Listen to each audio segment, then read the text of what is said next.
Okay, good afternoon, everybody. We'll go ahead and get started. I'll just make a couple brief comments. After reviewing the tape, some of it's very consistent to what, I saw from the sidelines and some of the comments I made after the game. You got to give credit to Colorado State. I thought Coach Adazio did a great job getting their guys set and ready to go. They've gone through some ups and downs. We certainly didn't help ourselves when we started out, the game with a couple turnovers. I mean, the score, we got behind awfully fast, and that's typically what's going to happen on some of your turnovers, but particularly, a pick six and then a sack fumble. That was tough to overcome. I thought our guys hung in there. We did some good things, obviously. I thought we moved the ball well at times offensively. We had some big plays. I think our receivers are starting to emerge, and we've been able to have some playmakers there, and we have not had that the last couple of years. There are some good things that we did defensively. I thought as the game went along, we began to settle down. But typically when you have, you give up a touchdown on defense, and then in essence you get a punt block. Those are really difficult things to overcome, and we couldn't do that. So we're taking this week and working on fundamentals. We spent some time, breaking down Utah State, but I think it's important at this juncture of the season that we need to improve as a football team. So this time I'll open up to any questions anybody may have. Yes, Davis, you're first. Craig, whether you talked to Troy Calhoun in the Mountain West, just what was your understanding of how serious Air Force's COVID situation was, and was there any conversation about still playing that game? I did not have any conversations with Troy. Troy and I have a very good relationship. Those decisions, I'm sure, we're above his level, just like mine. I do know in the Mountain West there's a threshold that they have as far as a positive rate, and evidently they must have crossed that threshold. And during the course when I heard their game was canceled prior to our game, in the back of my mind, I've seen very few teams around the country when they have one game canceled that it's just 1 week. Typically it's a couple weeks to get everything cleaned up. So I want to wish Air Force the very best as they're going through some trying times. Yeah, go ahead, Michael. When you got the news that the game was canceled, how did you kind of break that to the team, and just kind of given what happened against Colorado State, is it kind of tough to have to stew on that game for an extra week? Yeah, I'll take it the last question first. What you want to do is get started, Michael, on your preparations and go out and implement a game plan and begin to focus on the next week. And so we were excited about playing Air Force, and our players had embraced that. When I did get the news, it was, right before the Mountain West made an announcement. I talked to our staff, and then we spread the word around. Our players were not around. We did not have a team meeting, but we sent out a group text. Yep. Tracy? In some ways, is it better to know early, though, so you can go ahead and get your plans changed instead of spending the whole week getting ready for Air Force and finding out on Thursday? Yeah. You know what? It is. We had spent a couple days on Air Force. We hadn't done any heavy pad work, but we had done pretty extensive game planning on all three phases of the game, and we had begun to implement that.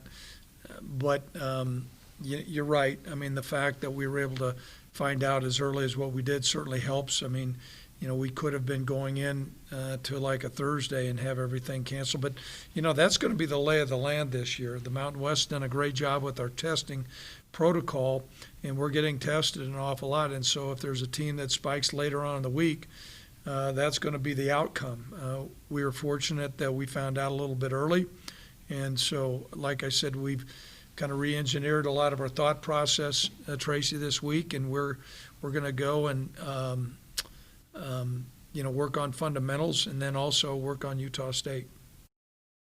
When you also look at it, in the back of your mind, given the lateness of when they had their other game canceled, And with a 15-day situation you get into, did that almost tip you off too, that there was going to be a problem? Yeah, Tom Berman and I had some pretty significant discussions actually, earlier. And like I said, typically the teams that I've seen around the country it's usually a 14-day window. And so I thought that there would be a great likelihood that this was going to happen. However, we proceeded to get ready for Air Force, and when we got the word, we switched gears. Cody? Greg, like your alma mater, did you guys ever think about trying to replace this game with anybody who's having an off week this week? Tom and I had some discussions. There were some names that were thrown around of teams.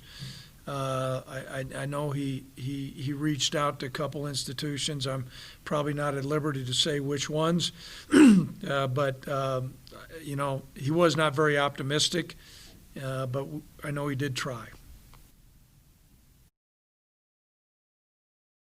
Coach Bohl, how significant is the cancellation of a conference game in your bid for Mountain West championship? Well, we only have so many opportunities, Eric, and so, I think more so than that, it's just our guys are excited about playing, and we want to embrace each game. And so by losing an opportunity, they lost an opportunity to play, and then we also, we've got ourselves in a little bit of a hole right now. And for us to have a chance to play for the championship, some things are going to have to fall our way. And I can tell you this, our focus right now is really working on what we've got to do to get better. But pragmatically, those numbers don't help when you lose a game. Cody? Greg, I know the offensive line was shorthanded on Thursday night, but you guys have given up 9 sacks already. How much does that worry you going on? Well, I've got significant worry about that because beyond the sacks, the number of hits that Levi's taken, that concerns you. And we've tried to, limit our quarterback run game, but the number of times he does get hit, we've got to improve there. We spent a significant amount of time culling through the tape to see what deficiencies we have and then what things Levi needs to do better. But we've given up too many sacks, and he's getting hit too much right now. Tracy, fire away. Would you expect the 2 linemen that weren't able to start last week to be ready by the Utah State game? And how much of a help will that be to have them back? When you're talking about the 2 linemen, which 2 are you referring to? Offensive linemen that weren't in the lineup last. Mm-hmm. Yeah. One of them was a kid from Torrington. Logan Harris, yes. I doubt that we're going to have him back, and it's not COVID related, but it's a medical issue. He's on a window. He should be able to return, but I just, I have not talked to our medical staff, but I was counting up, the prognosis on him, and I think it would be doubtful that he'd be in position to play. That's the main guy that I know on the offensive line at that guard spot. Davis. What about Rudy Stouffer, Craig? Are you able to comment on his status? Well, Rudy's available right now. He just has not been in the starting lineup. Okay. Yep. Cody. While we're talking about injuries, how about Revonte Holt? How is he doing right now? I would say that Revonte Holt, and I know he's listed here, I think he's done for the year. Yes, Michael. How about Garrett Crawl? Is he getting closer? Yes, and this is just another part of this year. He was contact traced, and so he will not be able – he's testing negative, but he was on the bus when we went down, and it was not a coaching staff member who tested positive, and so he went through the protocol, and he was wearing his mask, and the protocol says that he's contact traced for 14 days. So it's one of those years, gentlemen. Yes, Davis. Greg, is Revonte's injury the same knee, or is it a different injury? You know what? I'm not gonna. It's different. but it's a season-ending injury. That's unfortunate for him. He's done he did a heck of a job coming back. It's just not going to be, at least that's the information I have right now.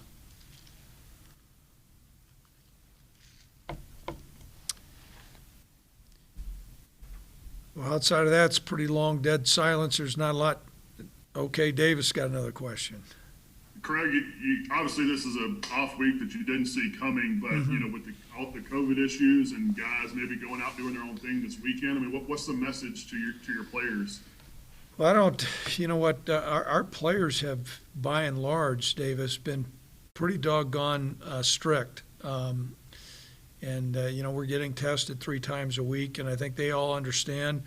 We're having outbreaks of COVID in Laramie and around the state, and so they really need to be proactive and make sure that they protect themselves and our team. And so as a result of that, this stuff's really contagious. And so our guys have, I think, really done a good job. I was a little bit concerned after the Halloween weekend and things like that, but we had not had any major positives from that. And so we're anticipating that they'll adhere to this strict protocol this weekend.